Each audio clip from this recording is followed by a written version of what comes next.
Hello tout le monde, donc aujourd'hui si on se retrouve devant la caméra, c'est parce qu'il y a une question qui m'est revenue plusieurs fois en commentaire YouTube ou même en message privé sur Instagram, c'est pourquoi est-ce que j'avais choisi le Habit qui est là, plutôt qu'un Jekyll. Au cours de la vidéo, je pense que je vais aborder différents points. Tout d'abord, pourquoi j'ai choisi le Habit. Ensuite, j'ai parlé des suspensions, des tailles de roues, etc. Je vais essayer de rester quand même factuel, j'ai pas envie d'aller dans le détail technique. Lorsque Cannondale m'a contacté, c'est vrai qu'à ce moment-là, je roulais essentiellement en DH, donc en 26 pouces et en 200 mm de débattement. Alors que là, je suis en 29 pouces et je suis en 130 mm de débattement. C'est quelque chose, mais totalement tout le contraire. Je sors totalement de ma zone de confort. Du coup, ils m'ont proposé le Habit ou le Jekyll. Le Habit était en 130 mm de débattement et en 29. Le Jekyll était en 150 mm de débattement et en 29. Là-dessus, allez voir sur le site web, au moins vous aurez toutes les informations techniques et les spécificités du vélo. Du coup, entre les deux, choisir entre 130, 150, sachant que j'habite en Ile-de-France, donc j'ai pas de terrain très technique, hein, clairement, j'ai pas de DVR, j'ai pas de défoncé pur et dur comme la montagne. Du coup, je me suis dit, ok, est-ce qu'en 130, tout passe? J'ai fait mes colonnes. Ok, tel spot, tel spot, tel spot, tac, tac, tac.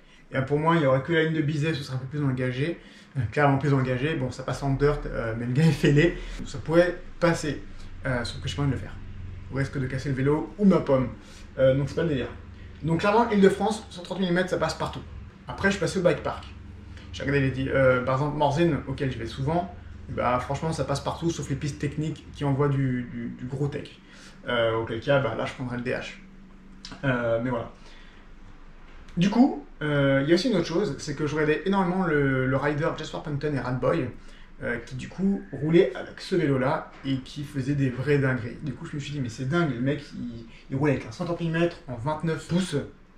C'est fuck my mind, quoi. C'est des trucs, ils font des trucs de dinguerie. Enfin, ce vélo, il a un truc.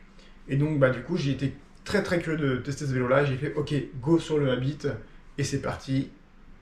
C'est parti. Alors maintenant, je vais vraiment vous parler de ma première impression. Lorsque j'ai mis mes pieds sur les pédales et je suis parti rouler dans la première forêt qui est à côté de chez moi, même les spots, bah, franchement, j'étais agréablement surpris. C'est un vélo qui est très joueur, qui se prend très très vite en main.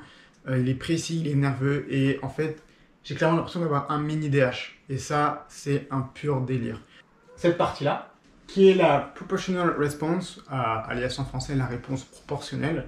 En fait, si vous voulez, en fonction de la taille de votre cadre, cette partie-là va venir, c'est comme une chaussure 42, 43, 45, 47, peu importe. Voilà, vous êtes une personne qui fait 2 mètres, et ben cette pièce-là sera beaucoup plus grande. Et en fait, c'est un impact sur votre vélo.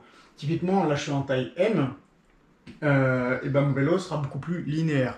Un vélo qui sera en grande taille sera beaucoup plus progressif. Et c'est top parce que moi, mon DH, il était linéaire. Mon premier DH était linéaire. Et j'ai essayé un DH qui était progressif en taille M. Alors peut-être que tout ce qui est linéaire et progressif sur les DH, je me gourre peut-être sur des informations. Mais là, une chose est sûre, c'est que ça, le fait que ce soit plus petit, ça vous donne un vélo plus linéaire. Du coup, le DH de mon pote qui était progressif, en fait, j'aimais pas trop. C'était beaucoup trop canapé à mon sens. J'étais pas plus fan que ça. C'est agréable de rouler avec, hein, je dis pas le contraire. Mais moi, je trouve que c'est pas quelque chose qui me correspond. Du coup, maintenant, je pense qu'on va s'attarder sur le débattement. Donc 130 mm de débattement, vous allez me dire, mais il est quand même taré, oui, parce qu'il sort d'un DH qui fait 200 mm de débattement. Pourquoi avoir choisi du 130? Mais en fait, clairement, ça suffit. Il faut juste être clean sur ses réceptions. Parce qu'évidemment, 130 mm de débattement, ça va être très vite consommé.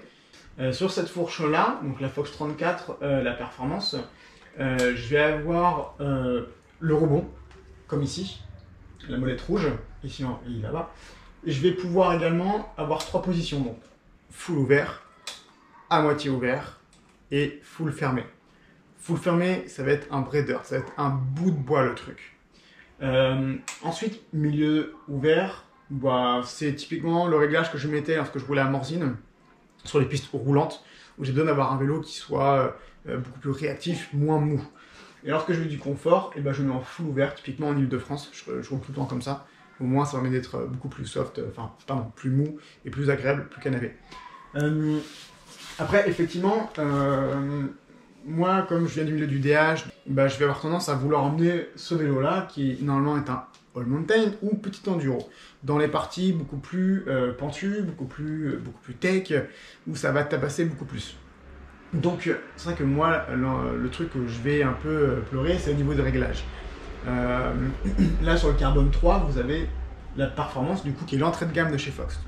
Donc, vous avez juste l'air, le rebond et ça. Sincèrement, en Ile-de-France, j'ai pas plus besoin que ça d'avoir de réglages, puisque ce ne sont pas des terrains très durs. Hein. Il n'y a pas de DBA, il n'y a pas de gros défoncés. En revanche, à la montagne, c'est là où mon dos il a pris un peu tarif. Bon, en même temps, j'étais un peu con. J'ai emmené sur une piste rouge totalement défoncée et une piste noire.